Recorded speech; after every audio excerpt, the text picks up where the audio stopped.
বর্ষা আসা মানে ত্রিপুরার বহু এলাকায় আতঙ্কের ছায়া, বিশেষ করে দক্ষিণ জেলা, যেখানে বিগত বছরে অতি ভারী বর্ষণ এবং আকস্মিক বন্যায় বহু মানুষ ও পশু পাখির প্রাণহানি ঘটেছে, বাড়িঘর ভেঙেছে, জমি ক্ষতিগ্রস্ত হয়েছে। এই বাস্তব অভিজ্ঞতার আলোকে শান্তিরবাজার মহকুমার প্রশাসন এবার এগিয়ে এলো সচেতনতা ও প্রস্তুতির নিরিখে এক গুরুত্বপূর্ণ উদ্যোগ নিয়ে। আজ সকালে শান্তিরবাজার মহকুমা শাসকের উদ্যোগে গারদাং, অশ্বিনী, ত্রিপুরা পাড়া, মুহুরীপুর এবং শান্তিরবাজার মুকুট অডিটোরিয়াম সংলগ্ন এলাকায় আয়োজিত হল প্রাকৃতিক দুর্যোগ মোকাবেলার বিশেষ মহড়া মক ড্রিল। এই মহড়ায় টিএসআর নবম বাহিনী, দমকল, বন দপ্তর, আরক্ষা দপ্তর এবং বিএসএফ সহ একাধিক দপ্তরের কর্মীরা সক্রিয়ভাবে অংশ নেন। এই মহড়ায় ভূমিধস বা হঠাৎ প্লাবনের সময় কিভাবে উদ্ধার কার্য চালাতে হয়, কিভাবে নিরাপদে মানুষকে সুরক্ষিত স্থানে স্থানান্তর করা যায়, সেই বিষয়ে হাতে কলমে প্রশিক্ষণ দেওয়া হয়। উদ্ধার কাজে যুক্ত করা হয় রশি, নৌকা, স্ট্রেচার ও মেডিকেল টিম।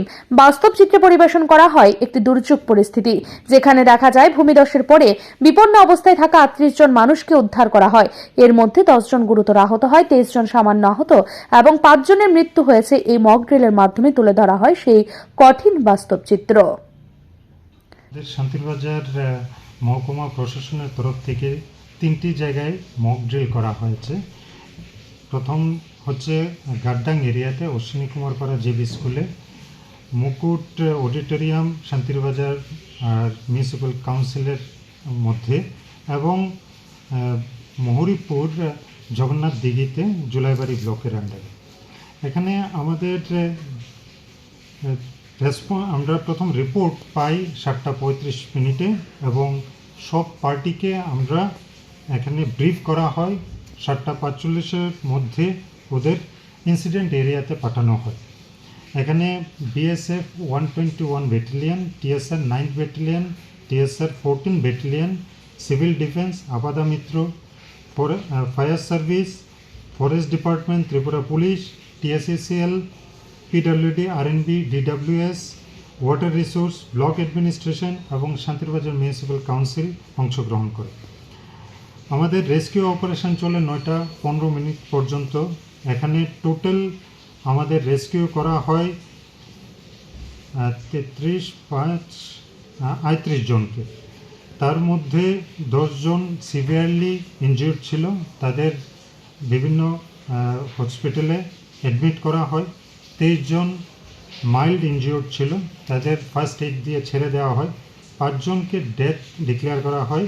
এটা ল্যান্ডস্লাইড এরিয়াতেই আমাদের ডেথ হয়েছে। 1 জন মেল, 2 জন ফিমেল এবং 2 জন চাইল্ড। শান্তিরবাজার মহকুমার শাসক মনোজ কুমার সাহা সংবাদ মাধ্যমকে জানান, এই মহড়ার উদ্দেশ্য শুধু সরকারি মহলে নয়, সাধারণ মানুষের মধ্যে সচেতনতা সৃষ্টি করা, যাতে প্রকৃত দুর্যোগের সময় কেউ হতচকিত না হন, বরং জানেন কিভাবে নিজেকে এবং অন্যকে রক্ষা করতে হয়। এই মহড়াকে কেন্দ্র করে একাধিক দপ্তরের আধিকারিক ও কর্মীদের মধ্যে তৎপরতা ছিল চোখে পড়ার মতো। এ যেন এক সংকল্প, মানুষের জীবন ও সম্পদ রক্ষায় প্রশাসনের দৃঢ় পদক্ষেপ। ত্রিপুরায় প্রথমবার নয়, এর আগেও বন্যা ও ভূমিধস মোকাবেলায় মক ড্রিল হয়েছে। তবে এবারে মহড়ার বিশেষত্ব প্রশাসনিক কাঠামো থেকে শুরু করে মাঠ পর্যায়ে কাজ করা কর্মীদের মধ্যে সমন্বয়ের বাস্তব অনুশীলন। প্রাকৃতিক দুর্যোগে ক্ষতির মাত্রা কমাতে প্রস্তুতি জরুরি। শান্তিরবাজার মহকুমা প্রশাসনের আজকের এই মহড়া সেই প্রস্তুতির বাস্তব পাঠ। এই প্রয়াস যদি ধারাবাহিক হয়, তাহলে ভবিষ্যতে প্রাণ ও সম্পদের ক্ষয়ক্ষতির আশঙ্কা অনেকটাই কমবে। ব্যুরো রিপোর্ট, ঋদ্ধি নেটওয়ার্ক।